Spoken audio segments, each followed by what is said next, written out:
അയോധ്യ സന്ദർശിച്ച് മടങ്ങുകയായിരുന്ന ഹിന്ദു തീർത്ഥാടകർ ഉൾപ്പെടെ 59 പേർ ഗുജറാത്തിലെ ഗോദ്ര റെയിൽവേ സ്റ്റേഷനിൽ ട്രെയിനിലുണ്ടായ അഗ്നിബാധയിൽ മരിച്ചു. 2002 ഫെബ്രുവരി 27 നടന്ന ഈ തീപിടുത്തം യാദൃച്ഛികമായി ഉണ്ടായ അപകടമാണെന്നും അതല്ല ട്രെയിനിന് മനഃപൂർവ്വം തീവയ്ക്കുകയായിരുന്നു എന്നും രണ്ട് അഭിപ്രായങ്ങളുണ്ട്. റെയിൽവേ മന്ത്രാലയം നിയോഗിച്ച ബാനർജി കമ്മീഷൻ തീപിടുത്തം ഒരു അപകടമാണെന്ന റിപ്പോർട്ടാണ് നൽകിയത്. അതേസമയം ഗുജറാത്ത് സർക്കാർ നിയോഗിച്ച നാനാവതി മേത്ത കമ്മീഷൻ ഗോദ്ര സംഭവം മുൻകൂട്ടി ആസൂത്രണം ചെയ്തതാണെന്ന് റിപ്പോർട്ട് നൽകി. സബർമതി എക്സ്പ്രസ് ട്രെയിൻ ഗോദ്രയിൽ വരുന്നതിന് മുമ്പ് തന്നെ 140 ലിറ്റർ പെട്രോൾ വാങ്ങി റസാഖ് കൂർക്കൂർ എന്നയാളുടെ ഗസ്റ്റ് ഹൌസിൽ സൂക്ഷിച്ചു വെച്ചിരുന്നതായി കമ്മീഷൻ ചൂണ്ടിക്കാട്ടി.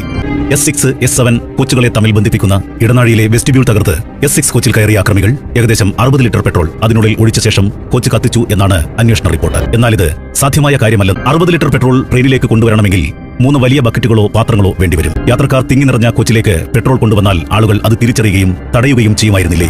S6 കോച്ചിന്റെ ഉള്ളിൽ നടുഭാഗത്ത് നിന്നാണ് തീ പടർന്നിരിക്കുന്നത്. ട്രെയിനിനുള്ളിൽ സ്റ്റൗ ഉപയോഗിച്ച് ആരോ ഭക്ഷണം പാകം ചെയ്തപ്പോഴോ ചായ തിളപ്പിച്ചപ്പോഴോ ആകാം തീപിടുത്തം ഉണ്ടായത്. ദീർഘദൂര യാത്രക്കിടയിൽ ട്രെയിനിൽ ഭക്ഷണം പാകം ചെയ്യുന്നത് ഉത്തരേന്ത്യയിൽ സാധാരണമായിരുന്നു. തീപിടുത്തത്തെ തുടർന്ന് കോച്ചിൽ പുക പടർന്ന് ശ്വാസം മുട്ടിയാണ് കൂടുതൽ പേരും മരിച്ചത്. തീ അണയ്ക്കാനുള്ള സംവിധാനങ്ങളൊന്നും അക്കാലത്തെ സെക്കൻഡ് ക്ലാസ് കമ്പാർട്ട്മെന്റുകളിലില്ല. ട്രെയിൻ തീപിടുത്തത്തിൽ മരിച്ച 59 പേരിൽ കർസേവകർ അല്ലാത്തവരും ഉണ്ടായിരുന്നെന്ന് ബുക്കിംഗ് രേഖകളിൽ നിന്ന് വ്യക്തം. അതുകൊണ്ട് കർസേവകരെയോ തീർത്ഥാടകരെയോ ലക്ഷ്യമിട്ട് ട്രെയിൻ കത്തിച്ചതാണെന്ന വാദത്തിൽ കഴമ്പില്ല. എന്നാൽ കാളപെറ്റു എന്ന് കേട്ടാൽ കയർ എടുക്കുന്നവരാണല്ലോ സാധാരണ ജനങ്ങൾ മിക്കവരും. അയോധ്യയിൽ നിന്ന് വന്ന കർസേവകരെ ഗോദ്രയിൽ ജീവനോടെ കത്തിച്ചു എന്നാരോപിച്ചുകൊണ്ട് വിശ്വ ഹിന്ദു പരിഷത്ത് പ്രവർത്തകർ ഫെബ്രുവരി 27 തന്നെ അഹമ്മദാബാദിൽ തെരുവിലിറങ്ങി. ട്രെയിൻ കത്തിയതിനേക്കാൾ വേഗത്തിൽ അതൊരു വർഗീയ കലാപമായി ആളിപ്പടർന്നു. കൊള്ളയും കൊള്ളിവയ്പും കൊലപാതകങ്ങളും മാനഭംഗങ്ങളും അരങ്ങേറി. അഹമ്മദാബാദിലെ നരോദയിൽ 97 മുസ്ലിങ്ങളെ 5000-ഓളം വരുന്ന ജനക്കൂട്ടം കൂട്ടക്കൊല ചെയ്തു. ഗോദ്ര ദുരന്തത്തെ തുടർന്ന് പൊട്ടിപ്പുറപ്പെട്ട ഗുജറാത്ത് കലാപം രാജ്യത്ത് വർഗീയ വേലിയേറ്റമുണ്ടാക്കി. ഔദ്യോഗിക കണക്കനുസരിച്ച് 1044 പേരാണ് ഗുജറാത്ത് കലാപത്തിൽ കൊല്ലപ്പെട്ടത്. എന്നാൽ അനൌദ്യോഗിക വിവരങ്ങൾ പ്രകാരം മരണസംഖ്യ 2000-ലധികമാണ്. ഗുജറാത്ത് കലാപം ഇന്ത്യയുടെ മതേതര പ്രതിച്ഛായയ്ക്ക് തീരാ കളങ്കമായി. ഗോദ്ര സംഭവം ഉണ്ടായിരുന്നില്ലെങ്കിൽ